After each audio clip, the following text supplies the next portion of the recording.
É necessário que comecemos pelo fundamento.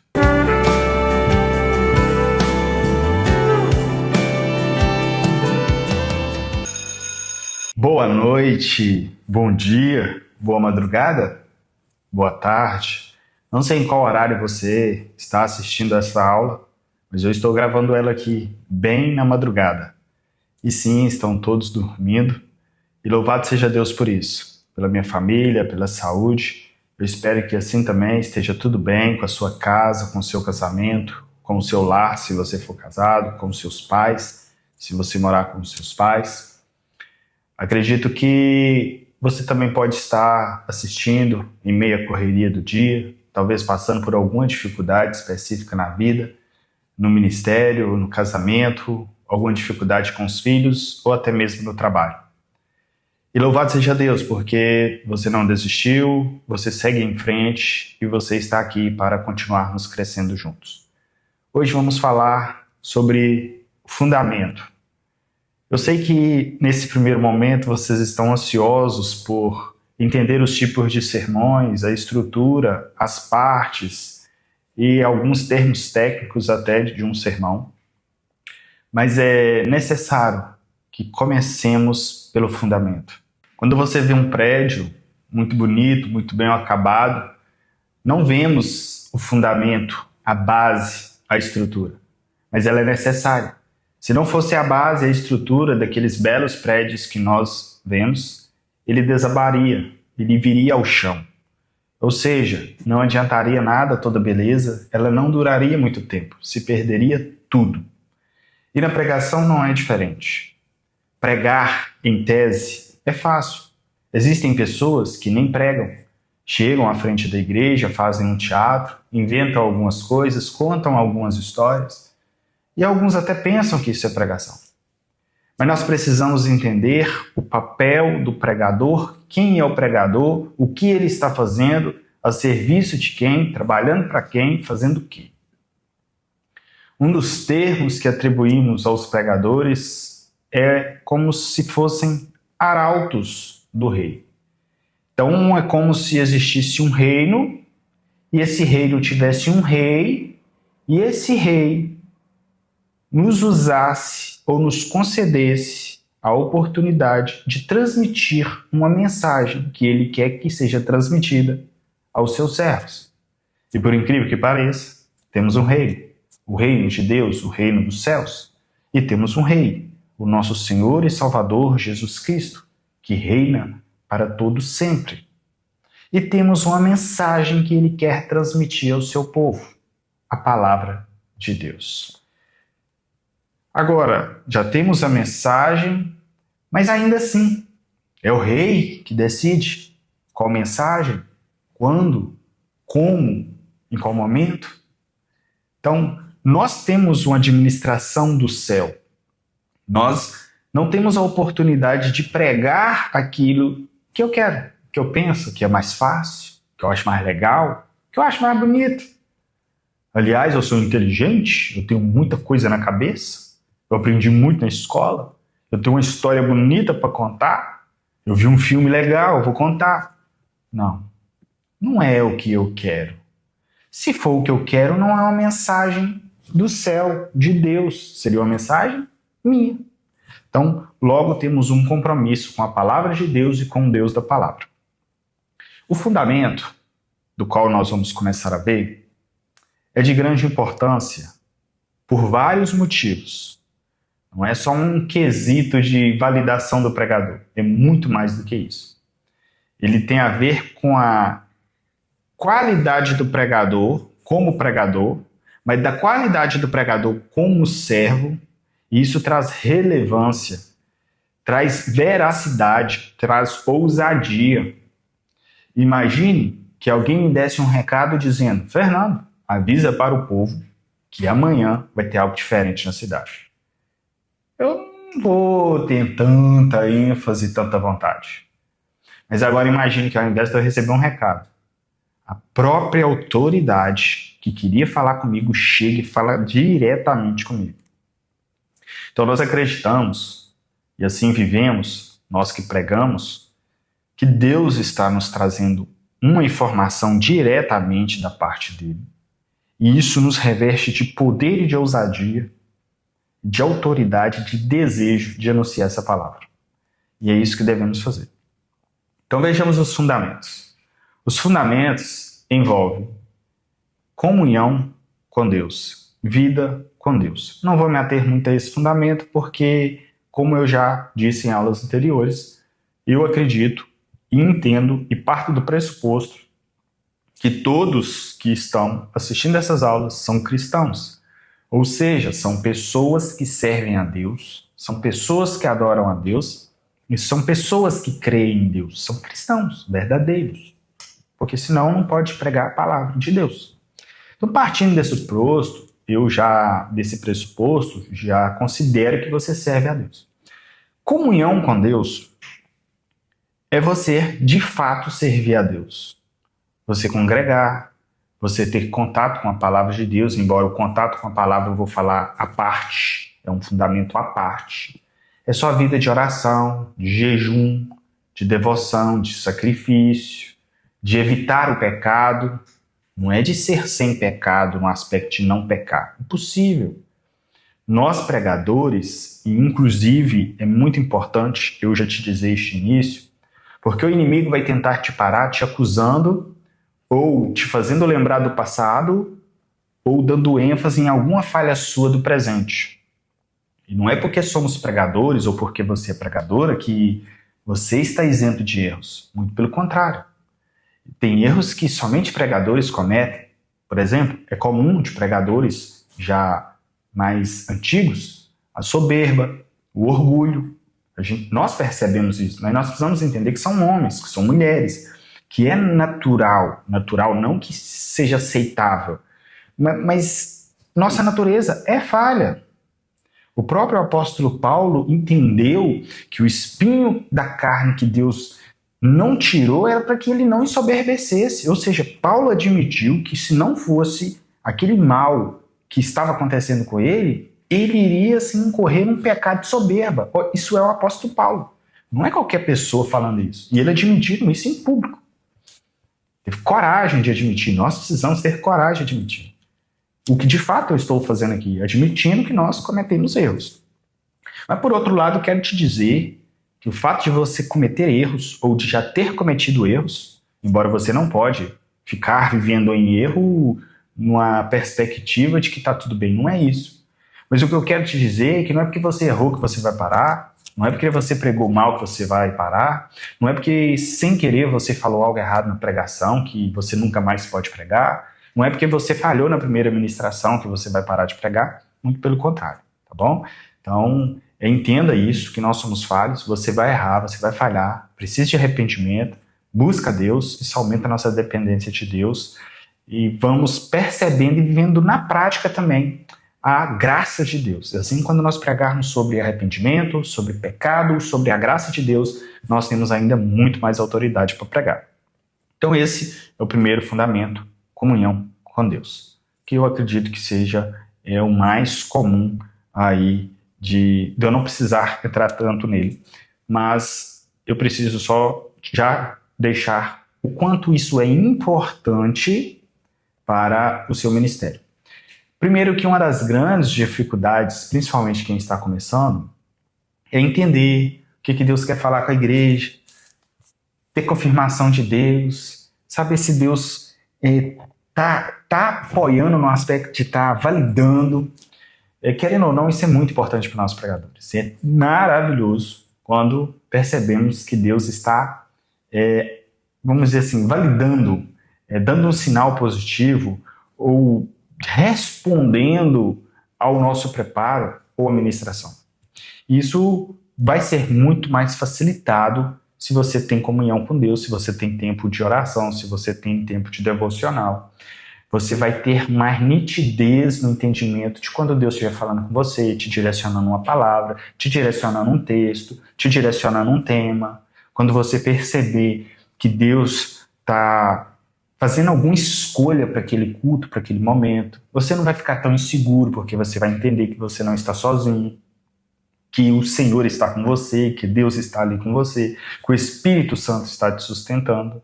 Então, a comunhão com Deus vai te facilitar tudo isso.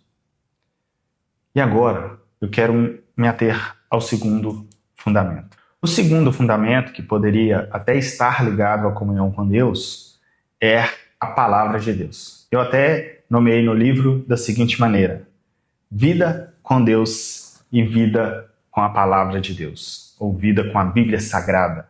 Nós agora vamos estar falando sobre o segundo fundamento, e para o pregador é um fundamento necessário, que é o contato com as Sagradas Escrituras. Inclusive, gostaria de deixar um texto, somente um verso, Mateus capítulo 7, verso de número 24. Veja bem: todo aquele, pois, que ouve estas minhas palavras e as pratica, será comparado a um homem prudente que edificou a sua casa sobre a rocha. Nós, pregadores, precisamos construir, alicerçar o nosso ministério em cima da palavra de Deus. E como que nós vamos fazer isso? Não é só estudando, bem estudado, para o sermão. Porque quando nós estamos falando do fundamento da palavra, não estamos falando ainda de preparação de sermão. Aqui nós estamos falando do fundamento da vida do crente, do servo de Deus. Isso aqui é você tendo contato com a palavra, se alimentando como quem serve a Deus. Então, você está recebendo de Deus sem intenção nenhuma, sem ser para pregar para outras pessoas, você está recebendo para você. Em que isso vai te trazer de benefícios? E aqui muda a história dos pregadores. E eu preciso te falar mais coisas sobre a palavra. O que isso te traz de benefícios? Primeiro, sabe aquela dificuldade de achar um texto para pregar? Ih, que texto que eu vou pregar? E para esse tema, que texto que daria certo? Então, primeiro, não vai ficar faltando textos ou tema ou assunto para pregação. Porque conforme você for lendo e tendo contato com a palavra, alguns textos vão assaltar seu coração. Alguns textos vão invadir sua mente. Você vai para o trabalho pensando nele, você vai dormir pensando nele, você acorda pensando nele. Tá aí. Deus está te falando de modo especial naquele texto. E você já vai começar a desenvolvê-lo. Por mais que você estava lendo ou não para pregar, mas Deus acabou colocando aquilo no seu coração de tal modo que você possivelmente vai pregar aquele texto. Inclusive, se você for chamado de surpresa, você já não vai estar tão despreparado. Um dos motivos é esse: você ter boas escolhas de texto para pregar e muitas opções de texto para pregar. Um segundo motivo de benefício que isso vai te trazer no ministério é que, se você estiver pregando um sermão temático, que nós vamos ver ainda como que funciona, você precisaria ou buscar numa concordância textos daquele assunto ou na sua mente. Por exemplo, se você vai pregar um sermão temático sobre a vinda de Jesus e você é um leitor da palavra, já vai vir alguns textos na sua mente. Talvez você vai pensar nas virgens prudentes, talvez você vai pensar na forma, na iminência que ele vai vir. Ou seja, sua mente já vai passar um filme de possibilidades de escolha de texto, de direções. Aí você já vai começar a pensar: mas eu vou falar sobre a vinda, sobre a preparação? Ou sobre como vai ser? Ou sobre os sinais? Ou como devemos nos portar diante desse tempo? Ou sobre como deve ser a nossa mensagem nos últimos dias? Ou quais as nossas preocupações? Então veja que o seu conhecimento prévio das Sagradas Escrituras vai auxiliar muito. Mas tem mais motivos. Por exemplo, quem está começando a pregar normalmente tem uma dificuldade que é o inverso de quem já prega há muito tempo. Veja bem, normalmente quem está começando a pregar tem dificuldade de pregar meia hora, 20 minutos. Para eles é uma eternidade. Porque a pessoa está nervosa. Não sabe como preencher o sermão direito ainda. E ela já tinha pouco conteúdo. E ela chega, não tem conhecimento das Escrituras como um todo. Ela começa a ler rápido, falar rápido, atropela tudo e se embola. já leu a introdução e já está na conclusão e acabou. Era isso. Obrigado, agradeço a oportunidade. Conheço histórias de pregadores que se tornaram grandes pregadores, mas que relatam que pregaram todo o sermão quando olharam o relógio. Tinham passado 8 minutos. Aí ele pensou, como eu havia falado para vocês, e pregou o sermão todo de novo, para dar 15 minutos. Então saibam disso, você que está iniciando, que sim, você pode ser que não vai sustentar o sermão por muito tempo, por muitos minutos. Claro que tudo isso nós vamos abordar, você vai estar totalmente preparado para isso e isso não vai acontecer com você. A não ser que você não siga as nossas direções, as nossas dicas. Tá bom? Então pode ficar tranquilo que aqui você está se preparando para fazer certo desde a primeira vez. Você não vai ter que necessariamente passar por essas questões, mas são questões reais. Outro benefício, que na verdade acabei dizendo, é sobre essa questão do quanto te agrega possibilidades de expansão do sermão. Você está pregando, você precisa contar uma ilustração, aí você menciona uma história, você está falando sobre o pecado, mas para ficar mais claro, você está falando como começa o pecado, aí você menciona o que aconteceu com Davi e Batseba, como que primeiro ele só olhou, mas aí você está falando sobre a consequência do pecado, aí você pode lembrar do que ele sofreu depois, e assim as coisas vão. Se você está falando de religiosidade, você pode falar de Eli, dos filhos de Eli, você pode falar dos escribas, dos fariseus, do filho mais velho, da história do filho pródigo, que ali estava representando os religiosos. Então, tudo isso vai te agregando assuntos, palavras, conteúdos. Ok? Então, eu poderia citar aqui uma infinitude de benefícios, mas eu quero te dar a receita também. Ok? Eu acredito que deveríamos criar um padrão de exigência. Que ninguém pudesse pregar sem ter lido o Novo Testamento inteiro.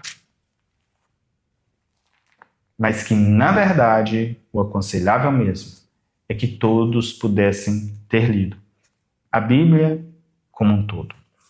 E acredite, eu tenho alunos presenciais que por muitas vezes querem ler livros que não deveriam, livros apócrifos, e eu pergunto, mas você já leu a Bíblia toda? E a maioria não leu. E se você que está me ouvindo é alguém que não leu, eu quero te tranquilizar de certo modo e te dizer que infelizmente é uma realidade da maioria. Normalmente quando meus alunos presenciais iniciam um curso, eu faço um questionário para entender como que estão as coisas, o que eles creem, como que é, já leu a Bíblia toda, já leu o Novo Testamento inteiro. 95% a 90% não leu a Bíblia toda. Uns 85% talvez não leu o Novo Testamento inteiro. Aí eu não consigo, eu digo para eles, vocês têm que ter vergonha de dizer que são formados em teologia sem ter lido a Bíblia inteira. Se você, que não leu a Bíblia inteira ou que não leu o Novo Testamento inteiro, começar a ler o Novo Testamento, por exemplo, você pode começar em Lucas, e de Lucas já passar para Atos, porque Lucas foi escrito por Lucas. Atos também é a continuidade de Lucas. E em Atos, Paulo entra na história, e a partir daí você já entra nas cartas de Paulo, e assim vai até o final. Quando chegar no final, para você terminar de ler o Novo Testamento, você vem, volta, Mateus, Marcos e João. Tá bom? Aí você vai ter lido o Novo Testamento inteiro. Lendo 3 capítulos por dia, 3 meses você concluiu. E você já terá uma boa noção panorâmica do Novo Testamento. Já vai te ajudar muito nas suas pregações, já vai te ajudar muito teologicamente, para que você não fique inventando besteiras, heresias no sermão, para que você não pregue com certa insegurança. Sabe aquele pregador que só conta historinha, porque aí não tem teologia, não tem nenhum peso? Não, Davi, ele teve coragem. Ô, irmão, nós temos que ter coragem. Não estou falando que é errado. Mas não tem um nível a mais para nós acessarmos, ok? Então, se dedique a ler a palavra. Não estou querendo dizer aqui que se você não leu a Bíblia como um todo, que você está perdido. Não, eu estou te incentivando a fazer isso. E eu estou sendo muito claro para você, dizendo que isso é um fundamento que vai te abençoar muito. O seu nível de pregador antes da palavra é um, depois do contato com as Sagradas Escrituras é outro. E eu já disse em aula anterior também que uma pessoa que lê a Bíblia como um todo, ela queima para evangelizar, ela queima para pregar. E ela acaba iniciando nível 1, nível 2 e chegando aqui nesse nível que é o nível do nosso curso. Não por ele ser um nível, não é sobre isso, embora esse curso está sendo preparado para ser completo, por mais que ele seja acessível, muita gente talvez não vai dar valor. Mas no dia que você pagar um outro curso, pagando caro, muito caro, você vai lembrar daquilo que eu te ofereci de qualidade, acessível. E às vezes até abençoando sua vida. Às vezes até arcando um custo para você fazer esse curso. Porque tem custos, claro. Não vou entrar nesse assunto aqui porque o propósito desse curso não é dinheiro. Mas saiba que eu também preciso de viver um milagre de Deus para que esse curso não venha a deixar de existir. Tá bom? Então, ore também, tá? Não deixe de orar por esse projeto, por esse trabalho, não deixe de ajudar divulgando, porque assim você vai estar nos abençoando muito, muito. Ficou aqui minha dica, meu conselho, meu fundamento, fundamento da palavra de Deus, fundamento de Deus para as nossas vidas, fundamento que você precisa para você estar alicerçado, fundamentado, para que você tenha ousadia, para que você tenha autoridade para falar, para você saber o que está falando, para que você não tenha dificuldade de escolher o texto, para que você não tenha dificuldade para montar o sermão, para que você não falte palavras e argumento enquanto prega. Porque sim, nós vamos chegar em partes do nosso curso, nós vamos falar sobre subsídios, sobre livros que nos auxiliam, sobre tudo isso. Mas isso vem depois do contato com as Escrituras. Primeiro, precisamos receber de Deus a palavra dele, a direção dele. E é Deus quem nos sustenta no ministério. Deixa eu te contar um segredo. Nós, pregadores, só sobrevivemos no ministério da pregação porque Deus testemunha a nosso favor, porque Deus testifica, porque Deus mostra a sua presença e a sua graça. Senão nós desistiríamos na primeira tentativa. É Deus quem sempre nos consola, sempre nos surpreende, sempre dá aquela confirmação. Quando eu falo sempre, irmãos, por favor, não se iluda, achando que Deus vai estar sempre se manifestando. Tá? Porque nós também precisamos confiar no silêncio, na ausência de sinais, tá bom? Nossa fé não é por aquilo que nós vemos, mas é crer naquilo que também não se vê. Mas a maioria das vezes, Deus não vai te desamparar. Deus vai te mostrar como que Ele estava no processo, como que Ele estava cuidando de tudo, como que aquela palavra que te deixou tanta dúvida, na verdade, era Ele que tinha escolhido. Como que você ficou aflito e sofreu tanto para preparar aquele sermão. Aí você vai entender. É porque o quanto aquele sermão era importante para aquele dia, para aquele povo. Gente, é glorioso. Quando Deus nos usa, na nossa simplicidade, na nossa limitação, isso é graça. E nós que somos pregadores da palavra, nós somos quem mais tem a oportunidade de viver a graça de Deus na prática. Quem somos nós para anunciar esta palavra? Quem somos nós dignos de anunciar uma mensagem do céu? Mas a graça de Deus nos concede esta oportunidade. Não desperdice, não faça de qualquer jeito. Não tenha coragem de contar uma mentira, de falar qualquer coisa, de ficar contando historinha, de ficar falando como foi seu final de semana na chácara, da comida que a sua mãe fez, do tempero que usou.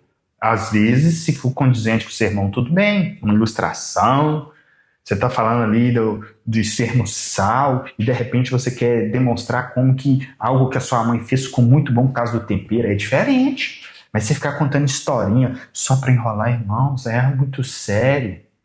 E outra coisa, se você contar quanto tempo as pessoas gastaram para se locomover até chegar para te ouvir, quanto tempo que elas estão te ouvindo, contando uma meia hora de um, meia de outro, meia de outro. Se for 100 pessoas, pensa aí, dão umas 30 horas.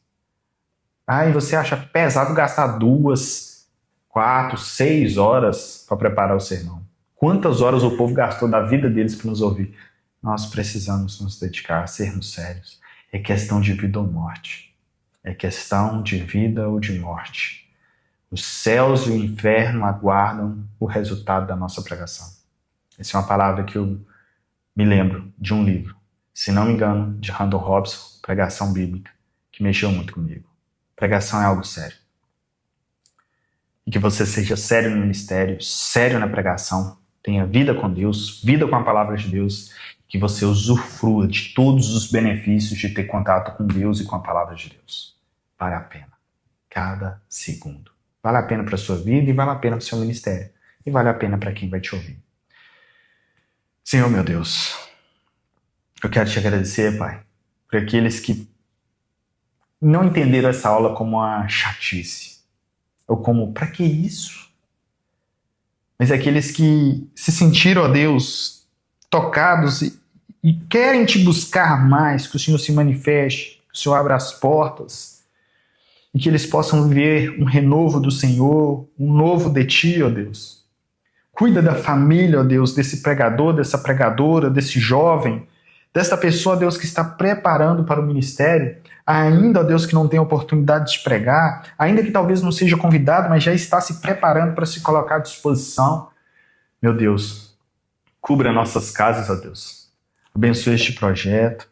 Abençoe, ó Deus, a vida desse homem, dessa mulher, que quando eles pregarem no microfone para anunciar a Tua palavra, o Senhor seja fortemente com eles e revista eles, ó Deus, de poder e de ousadia. Eu te peço, meu Pai, assim faça na vida deles e na minha vida também, porque eu preciso de Ti, ó Deus. Em nome de Jesus.